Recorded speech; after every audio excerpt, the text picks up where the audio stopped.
Assalamualaikum warahmatullahi wabarakatuh. Perkenalkan, nama saya Lina Endang Maulani. Dalam video kali ini saya akan membahas tentang return dan resiko portofolio. Apa sih definisi return itu? Return adalah imbalan atas keberanian investor dalam menanggung risiko, serta komitmen waktu dan dana yang telah dikeluarkan oleh investor. Return juga merupakan salah satu motivator orang untuk melakukan investasi. Selanjutnya ada risiko. Apa sih risiko itu? Risiko adalah kemungkinan perbedaan antara return aktual yang diterima dengan return yang diharapkan. Dalam risiko terdapat sumber-sumber suatu investasi. Yang pertama ada risiko suku bunga, yang kedua risiko pasar, yang ketiga risiko inflasi, yang keempat risiko bisnis, yang kelima risiko finansial, yang keenam risiko likuiditas, dan ketujuh risiko nilai tukar mata uang, dan kedelapan risiko negara atau country risk.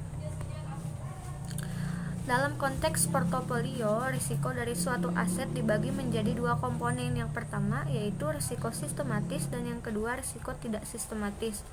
Risiko sistematis atau pasar adalah risiko yang terjadi seiring dengan perubahan terjadi di pasar secara menyeluruh, dan risiko ini tidak dapat dihilangkan dengan melakukan diversifikasi, karena fluktuasi risiko ini dipengaruhi oleh faktor makro yang dapat mempengaruhi pasar secara keseluruhan.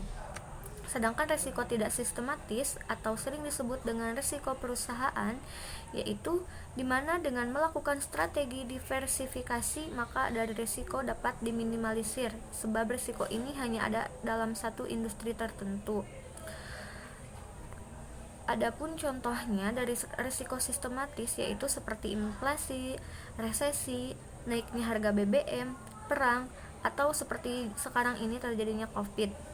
Kemudian contoh dari risiko tidak sistematis yaitu seperti pemogokan buruh, tuntutan oleh pihak lain, atau penelitian yang tidak berhasil.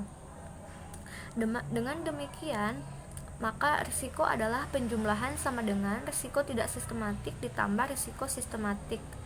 Rumusnya yaitu risiko total sama dengan risiko dapat diversifikasi ditambah risiko tidak dapat diversifikasi sama dengan risiko perusahaan ditambah risiko pasar sama dengan risiko tidak sistematik ditambah risiko sistematik. Selanjutnya, analisis risiko portofolio. Kelebihan investasi dalam bentuk portofolio dibanding aset tunggal adalah bahwa kita bisa mengurangi risiko tanpa harus mengurangi tingkat return yang diharapkan.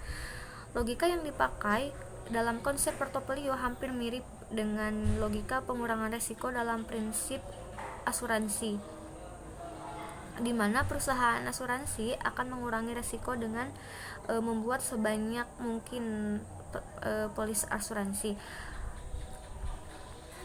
Selanjutnya, estimasi return portofolio. Return yang diharapkan dari suatu portofolio bisa diestimasi dengan menghitung rata-rata tertimbang dari return yang diharapkan dari masing-masing aset individual yang ada dalam portofolio. Dalam menghitung portofolio ada 3 hal yang perlu ditentukan, yaitu varians setiap sekuritas, covariance antara satu sekuritas dengan sekuritas lainnya, dan bobot portofolio untuk masing-masing sekuritas. Selanjutnya, model indeks tunggal.